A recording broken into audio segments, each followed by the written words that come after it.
Find distance of A upon B if equation is f is equal to a root x plus B T square where f force x displacement and t time. यहाँ हमने a की dimension हम निकाल चुके थे, अब हम निकाल रहे हैं b की डायमेंशन। तो B T square is equal to क्या रखते हैं f की, तो हमने लिखा B T square is equal to f, t का जाएगा नीचे। हम f के डायमेंशन निकाल चुके हैं, f इक्वल टू क्या होता है ma, f equal to ma।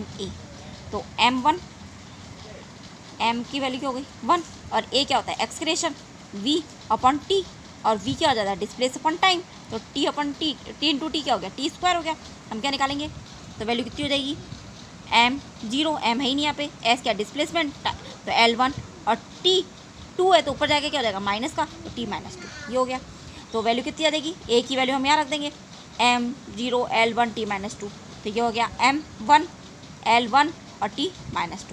तो ये तो हो गया हमारे फोर्स का, और नीचे क्या हमारा t स्क्वायर, तो यानी t की पावर 2। अब t की पावर 2 ऊपर जाएगी तो क्या जाएगी t की पावर -4, तो ये b की डायमेंशन हो गया। हमें क्या निकालना है रेशो a अपॉन b, तो हम क्या निकाल रहे हैं a अपॉन b। a के डायमेंशन रख दिए, a के डायमेंशन क्या थे हमारे m1 l की पावर हाफ और t की पावर -2, तो ये लिख दिया हमने m1 l की पावर हाफ t -2। b के डायमेंशन कितने आ रहे हैं हमारे m1 l1 और t -2, ये रख दिया। तो m1 से m1 कैंसिल, यानी m की पावर कितनी हो गई 0, l हाफ की पावर और फिर क्या है l की पावर 1, ये ऊपर जाएगा तो माइनस का 1 हो जाएगा, हाफ -1 क्या हो जाएगा माइनस का हाफ, और t -4 ऊपर जाएगा तो क्या हो जाएगा प्लस का 4, +4 -2 कितना हो जाएगा 2, तो t की पावर क्या आ जाएगी 2। ये हो गया हमारा answer. Okay, A and B, a upon b का रेशो क्या हो गया m0 l हाफ और t की पावर। नेक्स्ट है q या ना nu equal to 1/2 pi root mgl upon आई।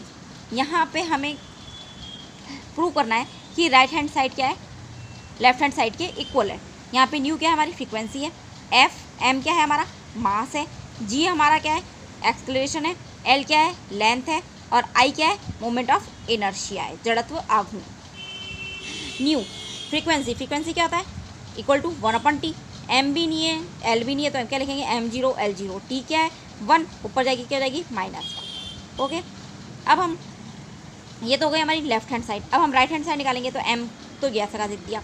जी क्या है एक्सेलरेशन अभी हमने निकाला था, एक्सेलरेशन की क्या निकली थी वेलोसिटी अपन टाइम, वेलोसिटी कम करते हैं डिस्प्लेसमेंट अपन टाइम, तो टाइम इंटू टाइम क्या होगा time square.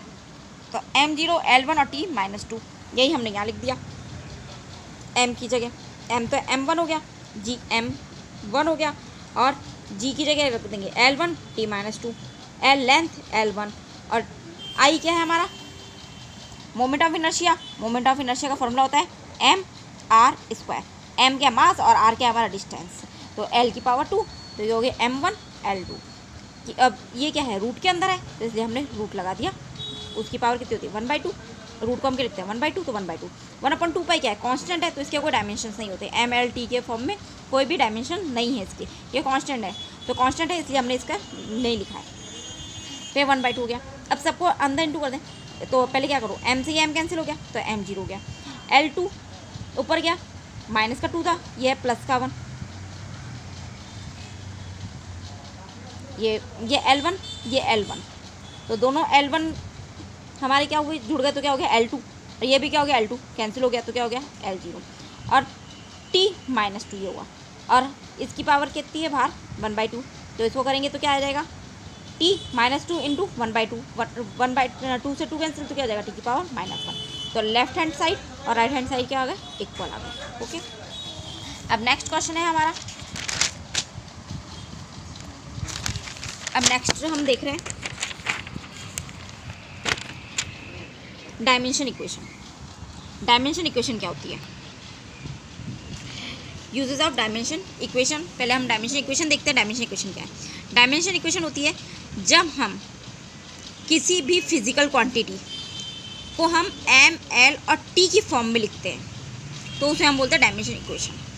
When dimension of any physical quantity is shown in bracket then this is called dimension equation. जैसे अभी हमने बोला वेलोसिटी क्या होती है डिस्प्लेसमेंट अपन टाइम, इसको हम एम एल टी की फॉर्म में लिखें तो m की पावर कितनी हो गई 0, यहाँ पे m है ही नहीं मास, s क्या है डिस्प्लेसमेंट तो L1, t की पावर क्या है 1 तो t का जाएगा ऊपर तो t -1, तो इसको हम क्या लिखते हैं, ब्रैकेट में लिखते हैं। तो ये क्या कहलाएगा, हमारा डायमेंशन इक्वेशन।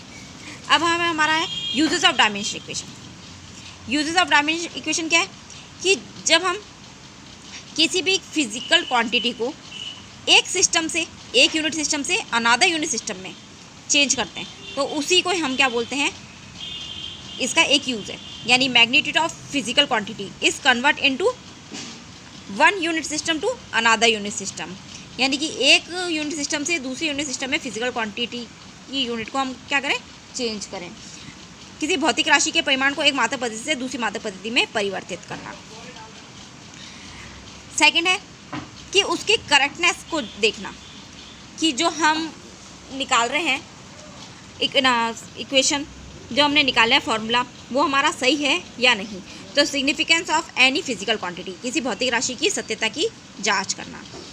थर्ड है कि उनके रिलेशन, किसी भौतिक राशि के परिमाण को एक मात्रक पद्धति से दूसरी मात्रक पद्धति में परिवर्तित करना। Relation between various physical quantity, हमको क्या करना है, फिजिकल क्वांटिटी को जो रिलेशन है, यानी कि उसमें क्या करना है कि उनका जो फॉर्मूला है वो हमें इस्टेब्लिश करना है, वो हमें निकालना है। जो हमने निकाला है उसकी हमको सत्यता की जांच करनी है। 3 है। सबसे पहले हम क्या करेंगे, एक फिजिकल क्वांटिटी से दूसरी फिजिकल क्वांटिटी में हम उसको चेंज करेंगे, यानी कि उसके मैग्नीट्यूड को, जैसे मीटर पर सेकंड में है तो हमको उसको सेंटीमीटर पर सेकंड में चेंज करना पड़ेगा, ग्राम में है तो उसको हमको किलोग्राम में चेंज करना पड़ेगा। यानी उसके मैग्नीट्यूड को हमें ना एक यूनिट से अनदर यूनिट में हम चेंज करेंगे।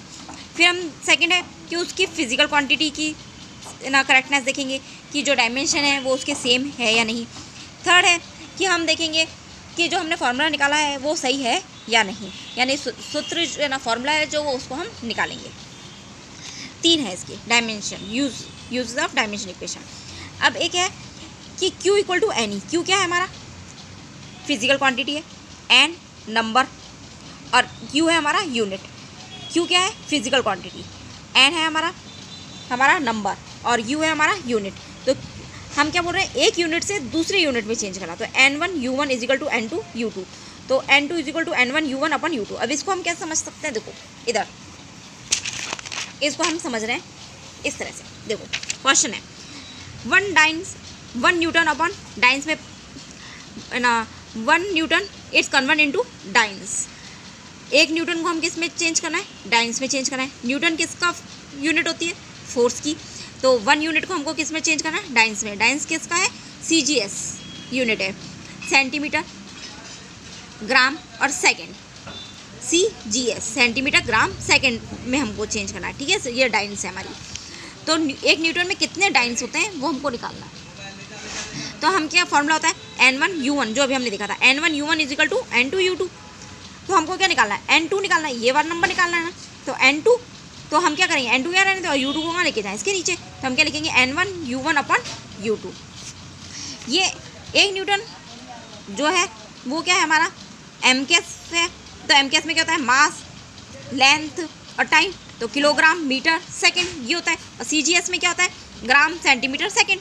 तो हम यहाँ पे हम फॉर्मूला लिखो, पहले क्या लिखेंगे, फोर्स है, F क्या है हमारा, ए ना फोर्स की यूनिट होती है न्यूटन। तो हमने क्या लिख दिया, F is equal to M1 L1 T-2। कैसे आया ये, F इक्वल टू क्या होता है हमारा, F इक्वल टू होता है MA। इधर देखो ये है हमारा F इक्वल टू MA। अभी A के हमने देखे थे कैसे निकलता है, M इक्वल टू क्या होता है MA। तो M1 एक्सक्रेशन क्या होता है, हो जाएगा L1 और T-2। तो फोर्स के ये हो गया डायमेंशन, हमने लिखा M1 L1 T-2। अब हम क्या करेंगे, हमने क्या लिखा, N2 is equal to N1 U1 upon U2। अब इसको हम कैसे लिखते हैं, N1 ऐसा कैसे लिखेंगे, U1 अपन U2। ये क्या है, यूनिट्स है ना। तो यूनिट्स को हम क्या लिख रहे हैं, M1 अपन M2। M L और T की फॉर्म में लिखते हैं, इसलिए M1 अपन M2 इसकी पावर कितने लगा देंगे A, L1 अपन L2 इसकी पावर कितनी लगा देंगे B, T1 अपन T2 इसकी पावर कितनी आ जाएगी C। अब हम यहाँ पे क्या कर रहे हैं, ऊपर क्या लिखेंगे, किलोग्राम, क्योंकि न्यूटन है और डाइंस में निकालना है। तो क्या आएगा है ना, किलोग्राम, मीटर और सेकंड। और नीचे क्या होना चाहिए, ग्राम, सेंटीमीटर, सेकंड। तो ऊपर ने हमने क्या लिखा, किलोग्राम, मीटर और यहाँ सेकंड, यहाँ ग्राम, सेंटीमीटर, सेकंड। तो यहाँ किलोग्राम को हम किस में चेंज कर दें, ग्राम में। तो कितना हो गया 1000। मीटर को किसमें चेंज करते हैं, सेंटीमीटर में, तो 100 सेंटीमीटर, और सेकंड तो सेकंड आएगा सेंटीमीटर। ए बी और सी के वैल्यू कितनी होगी, एम है, ये मास था, ये भी मास है, तो इसकी यूनिट कितनी हो गई, ए की वैल्यू कितनी हो गई 1, ये मीटर है, ये सेंटीमीटर है, ये क्या लेंथ ही है ना, तो ये क्या बी की वैल्यू कितनी हो गई 1, और ये सेकंड है, ये भी टाइम है, तो सी की फिर ना यूनिट कितनी हो गई -2, यहाँ पे हमने लिख दिया 1 -1 और -2, और n1 की वैल्यू कितनी हो गई 1 न्यूटन, यहाँ पे नंबर दिया हुआ है हमको 1, तो हमने n की वैल्यू क्या रख दी, n1 की वैल्यू 1। अब इसको हम सॉल्व कर लेते हैं, 10 की पावर 3 इंटू 1 कितना हो जाएगा 10 की पावर 3, 100 इंटू 1 कितना हो जाएगा 100 की पावर 2, और 1 की पावर -2, 1 को नीचे भी लिखे जाएंगे तो क्या आएगा 1 इंटू 1 तो 1 ही हो जाएगा, तो इन दोनों को जोड़ दें तो 3 और 2 कितना होगा 5, 10 की पावर 5 डाइन्स, तो 1 न्यूटन किसके बराबर हो गया 10 की पावर 5 डाइन्स। नेक्स्ट है ऊर्जा को 1 जूल से अर्ग में परिवर्तित करना, यानी 1 जूल इज कन्वर्ट इनटू अर्ग। अब 1 जूल किसका है, यूनिट है एनर्जी की या वर्क की, तो हम क्या बोलेंगे, इसके लिए हम अगर डायमेंशन निकालें तो W वर्क क्या होता है, फोर्स इंटू डिस्प्लेसमेंट, और फोर्स की अभी हमने निकाली थी, फोर्स क्या होती है M1 L1 T-2, और S भी क्या डिस्प्लेसमेंट, तो क्या आ जाएगा M1 L2 T-2, यही आ गई M1 L2 T-2। अब A के डायमेंशन ना, A की वैल्यू कितनी हो गई 1, B की वैल्यू कितनी हो गई 2, और C की वैल्यू कितनी हो गई -2, ये हुआ। फॉर्मूला क्या था हमारा, N2 इक्वल टू ये था N1 U1 is equal to N2 U2, तो हमको N2 की वैल्यू निकालनी है, तो हमने N2 इधर रहने दिया, U2 को कहाँ लेके चले गए नीचे। अब हम N1 की वैल्यू कितनी दी है 1 दी हुई है, तो हमने क्या लगा 1। U1 अपन U2 क्या है, यूनिट्स है, तो kilogram upon gram, meter upon centimeter, second upon second. A B C की वैल्यू हमने रखी थी, A की वैल्यू कितनी है 1, B की वैल्यू 2, और C की वैल्यू कितनी है -2। अब हमको इसको सेंटीमीटर में चेंज करना है, तो ग्राम को कहना, किलोग्राम को ग्राम में चेंज करना है, तो हमने क्या किया, किलोग्राम को ग्राम में चेंज किया तो कितना आ गया 1000, मीटर को सेंटीमीटर चेंज किया तो कितना आ गया 100 की पावर कितनी हो गई 2, और ये सेकंड से सेकंड कैंसिल हो ही जाएगा। फिर ये 1 10 की पावर 3, 10 की पावर 2, उस यहाँ पे क्या आएगा 10 की पावर 2 इंटू 2, तो क्या हो जाएगा 10 की पावर 4 हो गया, 10 की पावर 4, तो 10 की पावर 3 इंटू 10 की पावर 4, ये दोनों ऐड हो जाएंगे, तो 10 की पावर कितनी हो जाएगी 7, तो 1 जूल किसके इक्वल हो गया 10 की पावर 7 अर्ग के।